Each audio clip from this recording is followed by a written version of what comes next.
Hello everyone, मैं आज आपसे डिस्कस करने जा रहा हूं सीबीएसई क्लास 12th के सिलेबस में जो चेंजेस किए गए हैं एनसीईआरटी के द्वारा, उस पर आज हम डिस्कशन करेंगे। क्योंकि पिछले कई दिनों से कोविड-19 पैंडेमिक की वजह से जो परेशानियां हो रही थी बच्चों को, स्कूल बंद है, कोचिंग बंद है, पेरेंट भी परेशान, बच्चे भी परेशान और हम टीचर्स भी परेशान थे कि कैसे हम सिलेबस को मैनेज करेंगे। बड़ा आसान कर दिया सीबीएसई ने हमारे लिए, 30% सिलेबस को रिड्यूस कर दिया। अब तक जो आपकी पढ़ाई डिस्टर्ब हो रही थी, जो अपना सेशन अप्रैल में हम लोग शुरू नहीं कर पा रहे थे, अब तक जो आपकी पढ़ाई डिस्टर्ब हो रही थी, अब आपको कंटिन्यू करने का सही समय आ गया है। और आप में से कुछ लोगों ने अपनी पढ़ाई स्टार्ट भी कर दी थी, तो मैं आज डिस्कस करूंगा कि जो आपने पढ़ा है उसमें क्या क्या चीजें आपको छोड़ देनी है और आगे जो चैप्टर पढ़ेंगे उसमें भी क्या क्या चीजें छोड़नी है। तो हम 1920 और 2021 के करिकुलम को, सिलेबस को डिस्कस करते हुए हम आपको ले चलते हैं जो एनसीईआरटी ने दिया है।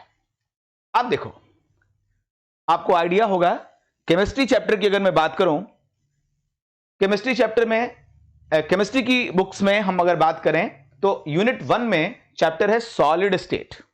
और सॉलिड स्टेट में पहले जब 1920 लास्ट ईयर तक 12 लेक्चर अलॉटेड थे एनसीईआरटी के द्वारा कि आपको 12 लेक्चर में यह चैप्टर कंप्लीट करना है। लेकिन अब इन्होंने कितने लेक्चर किए? 8 लेक्चर। तो 4 लेक्चर क्या हो गए? कम। जो 4 लेक्चर कम हुए हैं उसमें क्या क्या इन्होंने कम करा है वो मैं आपको पहले एक्सप्लेन करूं कि क्या क्या चीजें हटा दी। देखो, आप सॉलिड को हम लोग पहले क्लासिफाई करते थे, फिर type of solid on the basis of bonding discuss करते थे, on the basis of arrangement of atom, amorphous solid, crystalline solid discuss करते थे, यूनिट सेल के बारे में डिस्कस करते थे, सब तरह के लैटिसेस डिस्कस करते थे और हम लोग सेल की पैकिंग करते थे, एफिशिएंसी करते थे, डिफेक्ट्स करते थे, वो तो हमें करना ही है। लेकिन जो और भी कुछ चीजें करते थे, electrical and magnetic properties of solids, वो नहीं करना है। आपको बैंड थ्योरी ऑफ, ये एक्चुअली बैंड थ्योरी होनी चाहिए, band theory of solid, metal, conductor, semiconductor, insulator, N and P type semiconductor, एक थ्योरेटिकल सेक्शन था जो आपके एनसीईआरटी की बुक्स में करीब करीब 1.5 पेज कवर करता था, वो अब आपको नहीं पढ़ना है, इससे आपको छुट्टी मिल गई। अब मैं चैप्टर 2 की, यूनिट 2 की बात करता हूं। यूनिट 2 में है सॉल्यूशन। यूनिट 2 में सॉल्यूशंस। याद होगा, अगर आप लोगों ने केमिस्ट्री पढ़ना शुरू किया है तो आप याद रखो आपने सॉल्यूशन पढ़ना स्टार्ट कर दिया होगा, पहला चैप्टर है ना। क्योंकि लास्ट ईयर सॉलिड स्टेट को शुरुआत के टाइम में क्लास 12 के सिलेबस से निकाल दिया गया था और बाद में ऐड भी कर दिया गया था। तो निकला था शुरू में, इसलिए सब बच्चों ने सॉल्यूशन चैप्टर से ही सिलेबस को स्टार्ट करा था। लेकिन हम लोग जो सॉल्यूशन पहले पढ़ते थे और अब जो पढ़ने जा रहे हैं, मतलब इस साल जो हमारा सिलेबस है उसमें बस एक थोड़ा सा चेंज है। पहले 10 लेक्चर अलॉटेड था सीबीएसई के थ्रू, अब 8 लेक्चर अलॉटेड है। तो अब 2 लेक्चर में कौन सी चीज हटा दी गई है वो देखो। आप किस चीज को यहां से हटाया है सॉल्यूशन चैप्टर में? सॉल्यूशन चैप्टर में इन्होंने रिमूव करा है, यूनिट 2 सॉल्यूशन में इन्होंने रिमूव करा है केवल abnormal molecular mass and van't Hoff factor. अगर वांटर फैक्टर और एबनॉर्मल मॉलिक्यूलर मास को हम रिमूव कर दें तो जितने डिफिकल्ट क्वेश्चन बनते हैं, इसमें आई फैक्टर लगता है, वो सब हमें अब नहीं पढ़ना पड़ेगा। बहुत सारे एग्जामिनेशन के आए हुए क्वेश्चन में आई फैक्टर, वांटर फैक्टर के क्वेश्चन रहते थे और उससे क्वेश्चन बहुत अच्छा बनता था। डिग्री ऑफ डिसोसिएशन टर्म्स वगैरह यूज होते थे, एसोसिएशन और डिसोसिएशन का कॉन्सेप्ट आता था। इसको निकालने से सॉल्यूशन चैप्टर, मैं तो कहता हूं, अगर हम न्यूमेरिकल को बेस करके बोलें तो मैं तो कहता हूं कि 2 लेक्चर नहीं 4 लेक्चर का काम कम हो गया है। और जो सेक्शन आपको पढ़ना है वो सिंपल डेरिवेशन फॉर्मूला बेस है, जहां टेक्निकल क्वेश्चंस बनते थे वो वाला सेक्शन अब रिमूव हो गया है। तो ये एक आसान काम आपके लिए सीबीएसई ने किया है। अब मैं यूनिट 3 की बात करता हूं। आप देखो, यूनिट 3 में इलेक्ट्रोकेमिस्ट्री। इलेक्ट्रोकेमिस्ट्री क्लास 12 के फिजिकल केमिस्ट्री का बहुत ही अच्छा पार्ट है, बहुत इंपॉर्टेंट है एकेडमिक पर्पज से और साथ में आईआईटी, जेई मेन, एडवांस्ड और नीट के लिए। एडवांस के लिए तो, जेई एडवांस के लिए तो बहुत ही इंपॉर्टेंट था। अब इन्होंने क्या इसमें चेंजेस किए हैं? 12 लेक्चर पहले हम लोग पढ़ते थे इलेक्ट्रोकेमिस्ट्री में, इसके 3 सेक्शंस होते हैं। एक सेक्शन होता है इलेक्ट्रोलिसिस, दूसरा सेक्शन है इलेक्ट्रोकेमिकल सेल्स, तीसरा सेक्शन है कंडक्टेंस। अब देखें इसमें क्या क्या कम कर दिया इन्होंने। 5 लेक्चर कम किया इन्होंने और सिलेबस अगर हम लोग ध्यान से देखें तो इलेक्ट्रोकेमिस्ट्री यूनिट 3 में जो चेंजेस किया है इन्होंने, जो हमें नहीं पढ़ना है, पहले तो इलेक्ट्रोलिसिस पूरी गैप, एक सेक्शन गया, इलेक्ट्रोलिसिस, लॉ ऑफ इलेक्ट्रोलिसिस पूरी गैप हो गई, फिर ड्राई सेल गैप हो गया, टाइप ऑफ सेल्स चले गए, फिर गैल्वेनिक सेल और लेड एक्यूमुलेटर सेल के बारे में बात अब नहीं होगी, फ्यूल सेल हम लोग को नहीं पढ़ना पड़ेगा, कोरोजन और कोरोजन होने के जो रीजन थे, जो रिएक्शंस थे, ऑक्सीडेशन रिडक्शन रिएक्शन जो थे, वो अब हमें नहीं पढ़ना पड़ेगा। यानी कि मैं तो कहता हूं कि हम इलेक्ट्रोलिसिस पढ़ते थे तो 2 से 3 लेक्चर करते थे और बहुत ही अच्छे क्वेश्चंस बनते थे। ये न्यूमेरिकल सॉल्व करने वाला पॉइंट इसमें अच्छा था। हालांकि मैं आपको बता दूं, इलेक्ट्रोकेमिस्ट्री के जितने बेहतरीन क्वेश्चंस हैं, उसका जो प्रॉब्लम बनने वाला जो एरिया है वो Nernst equation and its application पे है। तो Nernst equation and its application नहीं है, अभी भी सिलेबस में है, नहीं हटाया गया है, इसलिए हमें इलेक्ट्रोकेमिस्ट्री के अच्छे और कॉन्सेप्चुअल सवाल लगाने के लिए अभी मिलता रहेगा। ये पोर्शन वैसे भी इजी हुआ करता था और ये थ्योरेटिकल पोर्शन थे, इनको हटाने से बहुत फर्क नहीं पड़ने जा रहा है, आपको अच्छे क्वेश्चन लगाने को मिलता रहेगा और अच्छे सवाल आईटी एग्जामिनेशन में बनते रहेंगे, क्योंकि वो पोर्शन जहां से सबसे अच्छे क्वेश्चंस बना करते थे इस चैप्टर में, वो अभी भी हमारे चैप्टर के अंदर इंक्लूड है। फिर मैं बात करता हूं आपसे unit 4 chemical kinetics. Chemical kinetics को बिल्कुल आधा कर दिया जी। केमिकल काइनेटिक्स में हम रिएक्शन की रेट की बात करते हैं। क्लास 11th में हम पढ़ते हैं केमिकल इक्विलिब्रियम, जहां पे हम पढ़ते हैं रिएक्शन हाउ फार, और जब केमिकल काइनेटिक्स तो हाउ फास्ट। ये चैप्टर बताता है किसी रिएक्शन के लिए हाउ फास्ट, और केमिकल इक्विलिब्रियम बताता है हाउ फार। तो ये देखो ना, पूरा हाफ कर दिया। अब हाफ कर दिया तो एक बड़ा सेक्शन निकल के चला गया होगा, और वो बड़ा सेक्शन क्या है जो इन्होंने निकाला है यूनिट 4 में, वो हम आपको दिखाते हैं। ये है आपका यूनिट 4, मेरे ख्याल से है ना, यूनिट 3 लिखा हुआ है यहां पे, वैसे यूनिट 4 है। ओके, तो यूनिट 4 में आप देखो पूरा आर्हेनियस थ्योरी, चैप्टर के एंड में जो आर्हेनियस थ्योरी था उसको गैप कर दिया गया, और केवल 0 एंड फर्स्ट ऑर्डर रिएक्शन तक पढ़ना आपको, सेकेंड ऑर्डर रिएक्शन नहीं पढ़ना है। ये पहले भी नहीं पढ़ना होता था, लेकिन हम लोग डेरिवेशंस कराते थे फॉर प्रैक्टिस, पीछे के प्रीवियस ईयर के क्वेश्चंस को सॉल्व करने के लिए, प्रैक्टिस करने के लिए कराना पड़ता था, लेकिन अब वो आपको नहीं करना है। और इसके पहले वाला जो सेक्शन है वो बहुत ही मैथमेटिकल है, पूरा मैथमेटिकल चैप्टर है, ग्राफिकल चैप्टर है, इसलिए बहुत ही इंटरेस्टिंग है। यहां पे थ्योरेटिकल आता था और एक्टिवेशन एनर्जी आर्हेनियस इक्वेशन के बाद बहुत ही अच्छे क्वेश्चन बनते थे। इसका एप्लीकेशन भी बहुत ज्यादा आगे है, जब आप बीटेक करते हो तो आगे भी इसको एप्लीकेशन करना है केमिस्ट्री में, बट ये सेक्शन इस बार नहीं होगा पढ़ने के लिए, और रियली आपका आधा टाइम बच जाएगा। हालांकि अगर मैं इसको बात करूं तो लगभग 60% टाइम इस सेक्शन में लगा करता था और 40% टाइम यहां लगता था। हाँ, ये जरूर है कि अगर हम इसमें पैरेलल रिएक्शन, सीक्वेंशियल रिएक्शन को ना पढ़ाएं तो बिल्कुल यहां पर 10 की जगह 5 लेक्चर में पढ़ाया सकता है, क्योंकि सिलेबस को बहुत ही सिंप्लीफाई कर दिया गया है। 5 लेक्चर में इसको कंप्लीट किया जा सकता है। अब मैं आता हूं सरफेस केमिस्ट्री। फिजिकल केमिस्ट्री के 5 चैप्टर क्लास 12 में पढ़ने होते हैं। अब मैं आता हूं सरफेस केमिस्ट्री। सरफेस केमिस्ट्री में के 3 पार्ट्स हुआ करते थे। First is adsorption, second is colloidal, है ना, एंड थर्ड इज कैटलिस्ट। आप देखिए इसमें क्या क्या पार्ट अब है और क्या क्या निकाल दिया गया है। आप देख रहे हो सरफेस केमिस्ट्री में यहां पर कैटलिस्ट वाला सेक्शन गैप, कैटलिस्ट वाला सेक्शन गैप, यहां पर इमल्सन गैप हो गया। कोलाइडल है, कोलाइड्स है, लेकिन कोलाइड्स का एक पार्ट निकल गया, मतलब कोलाइड का हाफ पार्ट है। और एडजॉर्प्शन बहुत ही मैथमेटिकल है, आसान है, थर्मोडायनेमिक्स के एप्लीकेशन से इसको हम समझते हैं, इसलिए ये पार्ट अभी अपने पास है। तो ये बहुत इंटरेस्टिंग पार्ट है। थ्योरेटिकल पार्ट यहां से शुरू होते थे और उस थ्योरेटिकल पार्ट का 50% पार्ट गैप हो गया है, जो न्यूमेरिकल वाला पार्ट है अभी भी है। दैट्स वाई इस चैप्टर में जो उन्होंने चेंजेस किए हैं वो अब हमारा चैप्टर, ये जो इसमें जो बोरिंग पार्ट था जिसको लर्न करना पड़ता था, जो इंटरेस्टिंग नहीं लगता था, उसको उन्होंने हटाया है। तो ये हमारे लिए अच्छा है। थोड़ा बहुत अभी भी कुछ इफेक्ट्स वगैरह, कुछ टिंडल इफेक्ट, कुछ थ्योरेटिकल बातें रखी गई हैं, इसको भी हम लोग को याद करना पड़ेगा, लर्न करना पड़ेगा। बट ये सेक्शन बहुत ही मैथमेटिकल है, बहुत इंटरेस्टिंग है। इस सेक्शन पे थोड़ी सी आपको फिर उसी तरह से थ्योरेटिकल मेहनत करनी पड़ेगी, और बाकी ये थ्योरेटिकल जो टॉपिक्स हैं इनको निकाल दिया गया है। अब मैं आता हूं ये फिजिकल केमिस्ट्री के 5 चैप्टर में जो उन्होंने चेंजेस किए हैं, वो चेंजेज हैं। मैं आपको बता रहा हूं कि बहुत सारे न्यूमेरिकल लगाने वाले पॉइंट्स को रिमूव किया गया है, इससे आपका टाइम सेव होगा और आप कम टाइम में बेहतरीन तैयारी कर सकते हैं। अब हम बात करते हैं ऑर्गेनिक केमिस्ट्री की। ऑर्गेनिक केमिस्ट्री में यहां इनऑर्गेनिक केमिस्ट्री का सेक्शन पहले आ गया जो अपने एनसीईआरटी के करिकुलम में है। पहले इनऑर्गेनिक केमिस्ट्री है। यूनिट 5 मेटलर्जी इसको बोलते थे, या general principle and process of isolation of elements बोलते थे।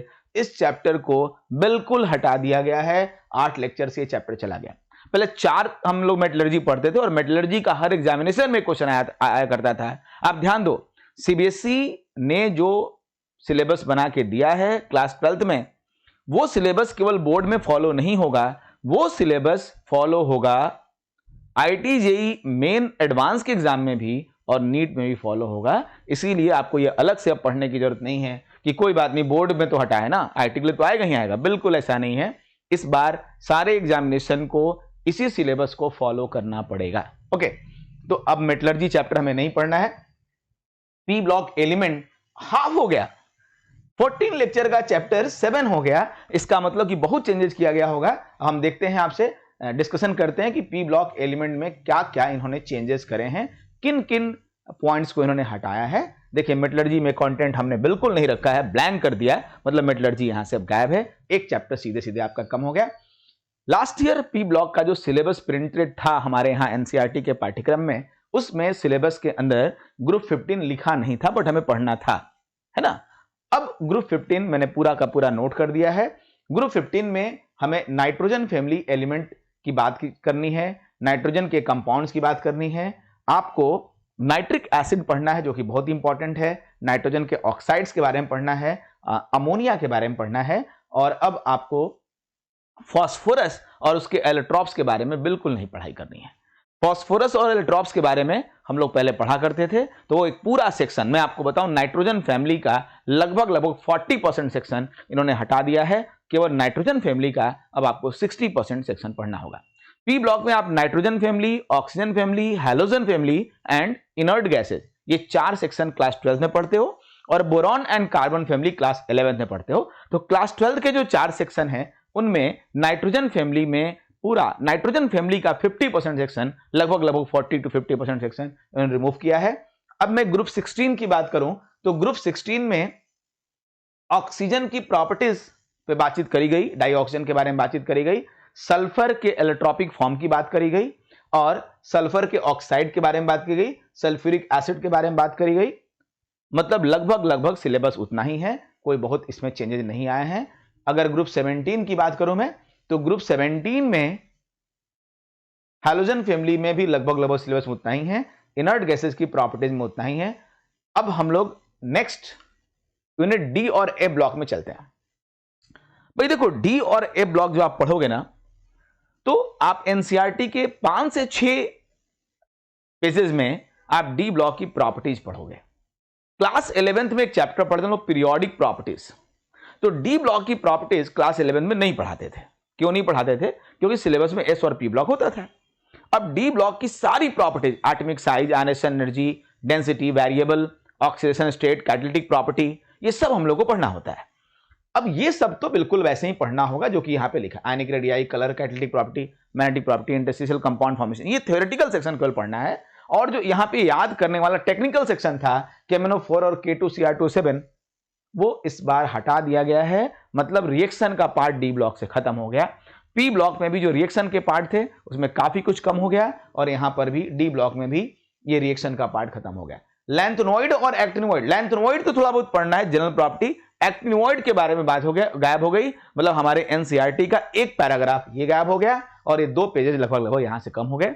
तो डी ब्लॉक और ए ब्लॉक में भी अच्छा खासा चेंज यहां पर देखा गया है। अब बात करते हैं कोऑर्डिनेशन कंपाउंड। पूरे कोऑर्डिनेशन कंपाउंड में, कोऑर्डिनेशन कंपाउंड के चैप्टर को हम देखते हैं तो सिलेबस होता है nomenclature of coordination compound, valence bond theory, इसमें हम लोग उसका हाइब्रिडाइजेशन, उसकी ज्योमेट्री पढ़ते हैं, क्रिस्टल फील्ड थ्योरी जो कोऑर्डिनेशन कंपाउंड के कॉन्सेप्ट को क्लियर कराता है, इसके बाद आइसोमरिज्म पढ़ते हैं, फिर उसका एप्लीकेशन पढ़ते हैं, और ऑर्गेनोमेटेलिक कंपाउंड पढ़ते हैं। ये है हमारा चैप्टर। अब इस चैप्टर में स्टीरियो आइसोमरिज्म को इन्होंने गैप कर दिया, स्टीरियो आइसोमरिज्म, स्ट्रक्चरल आइसोमरिज्म को भी गैप कर दिया। तो इसका मतलब क्या होता है, नॉमेनक्लेचर का जो पोर्शन था बहुत इजी है, आईपीएससी के जो रूल्स होते हैं उससे सीखना है, वो बहुत इजी होता है। क्रिस्टल फील्ड थ्योरी और बैलेंस बॉन्ड थ्योरी जितना स्पेस लेता है सीखने में, उतना ही स्ट्रक्चर और स्टीरियो आइसोमरेज, और मैं कहता हूं स्टीरियो आइसोमरेज में बहुत सारे हमें आइसोमर्स बनाने पड़ते थे, बहुत सारा समय देना पड़ता था और बहुत अच्छे अच्छे क्वेश्चन बनते थे। आईटी एडवांस्ड में तो इसके बहुत सारे क्वेश्चंस बहुत अच्छे लेवल पे पूछे गए हैं, लेकिन वो सेक्शन अब हटा दिया गया। Importance of coordination compound theoretical section हुआ करता था, केवल थ्योरी थी, कहां कहां इसका एप्लीकेशन है। क्वालिटेटिव एनालिसिस में इसका क्या एप्लीकेशन है, ये सेक्शन को हटा दिया। मेटलर्जी में इसका क्या एप्लीकेशन है, हटा दिया गया। मतलब एक तो बहुत ही इंपॉर्टेंट और टेक्निकल कॉन्सेप्चुअल टॉपिक हटाया गया, और साथ में जो बाकी थ्योरेटिकल टॉपिक है जो हम चाहते थे कि हट जाए, है ना, ज्यादातर बच्चों को ये पढ़ने में बहुत अच्छा नहीं लगता था, पढ़ते थे बिकॉज सिलेबस में है और कहीं ना कहीं उसका यूज और एप्लीकेशन तो मिलता ही था हमें, लेकिन अब वो हमारे सिलेबस में नहीं है। तो इसका जाना, है ना, इसका जाना, जो बच्चे कॉन्सेप्चुअली इस चीजों को जो पढ़ना चाहते हैं, जिनके अंदर जो क्रेजी होते हैं अच्छी चीजों को सीखने के लिए, इसका जाना उनको दुखी कर सकता है, लेकिन इसका जाना उनको खुशी भी कर सकता है। अब हम लोग अगले यूनिट में आते हैं। अगला यूनिट है haloalkanes and haloarenes. Inorganic complete हो गया, इनऑर्गेनिक से मेटलर्जी गायब हो गई, पी ब्लॉक का 50% सिलेबस लगभग गायब हो गया, और कोऑर्डिनेशन कंपाउंड में लगभग 30% उन्होंने गायब कर दिया। Haloalkanes and haloarenes, haloalkanes और हेलो एरीन में शुरू का पूरा reaction mechanism, SN1 reaction, SN2 reaction, वो सब कुछ वैसे ही पढ़ना है। लास्ट में जो इसका यूज है, कार्बन टेट्राक्लोराइड, क्लोरोफॉर्म, ये सब चीजें इन्होंने बाहर करी है।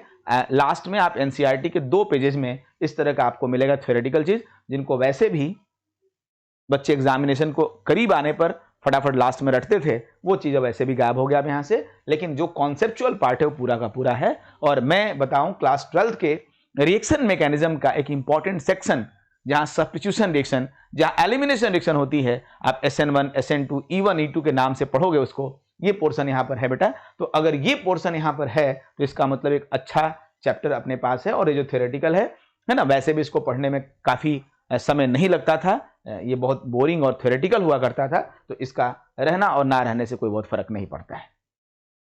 अगर मैं यूनिट 10 की बात करूं, अल्कोहल्स, फिनॉल एंड ईथर्स, तो अल्कोहल, फिनॉल्स एंड ईथर्स में अल्कोहल्स का नॉमेनक्लेचर पढ़ना है, अल्कोहल्स का प्रिपरेशन पढ़ना है, अल्कोहल की फिजिकल एंड केमिकल प्रॉपर्टीज पढ़नी है, 1 डिग्री, 2 डिग्री, 3 डिग्री अल्कोहल, और सारे मैकेनिज्म पढ़ने हैं, डिहाइड्रेशन। तो फिर हटा क्या है, केवल और केवल मेथनॉल और एथेनॉल का जो स्पेसिफिक यूजेस हैं वो हमें गायब करना है। वो बहुत थ्योरेटिकल था, चैप्टर के एंड में लगभग 1 पेज से भी कम में वो कंटेंट था, जो कि अब हमें नहीं पढ़ना है।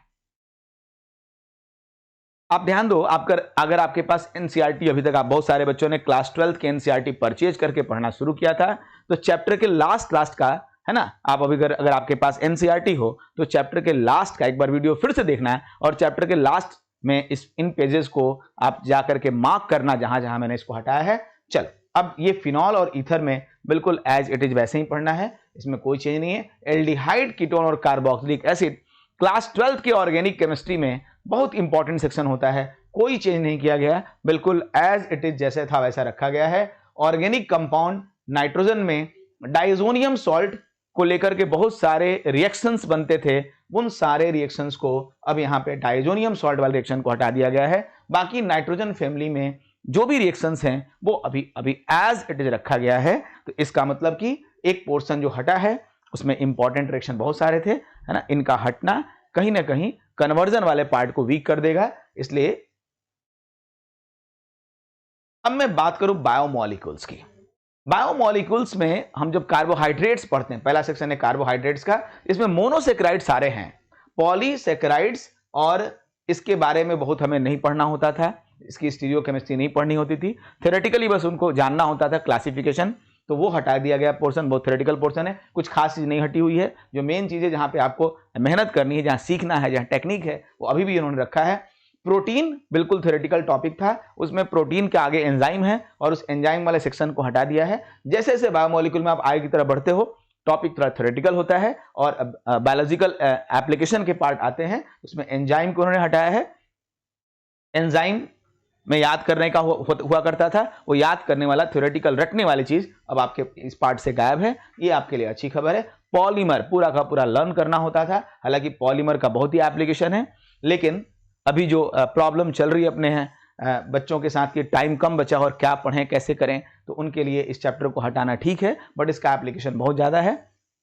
केमिस्ट्री इन एवरीडे लाइफ सारे बच्चों के लिए थ्योरेटिकल टॉपिक था। Polymer, chemistry in everyday life, बच्चे अक्सर बोला करते थे कि सर ये चैप्टर तो याद नहीं होता है, ये चैप्टर सर एक बार हमको रटवा दीजिए। बेटा बहुत अच्छा हुआ है आप लोगों के लिए अगर ये दोनों चैप्टर को हटा दिया गया है तो, क्योंकि ये आपको याद करने पर बार बार भूलता है। बड़े बड़े स्ट्रक्चर्स एग्जाम में पूछे गए, IIT-JEE में, लास्ट ईयर IIT-JEE मेन के एग्जामिनेशन में बहुत ही डिफिकल्ट क्वेश्चन पूछ दिए गए, जिसके केवल नाम दे दिया गया और फिगर ही नहीं बना के दिया गया।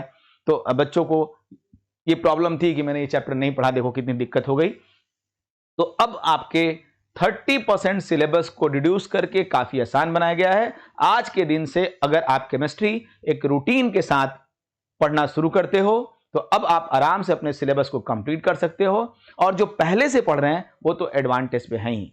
आगे आपको केमिस्ट्री पढ़ने के लिए मैं अमित त्रिपाठी आपको मिलूंगा मेक माई करियर के चैनल पे। मेक माई करियर को आप सब्सक्राइब करिए, तुरंत ज्वाइन करिए और अपने केमिस्ट्री के सिलेबस को मेरे साथ कंटिन्यू करिए। Thank you very much.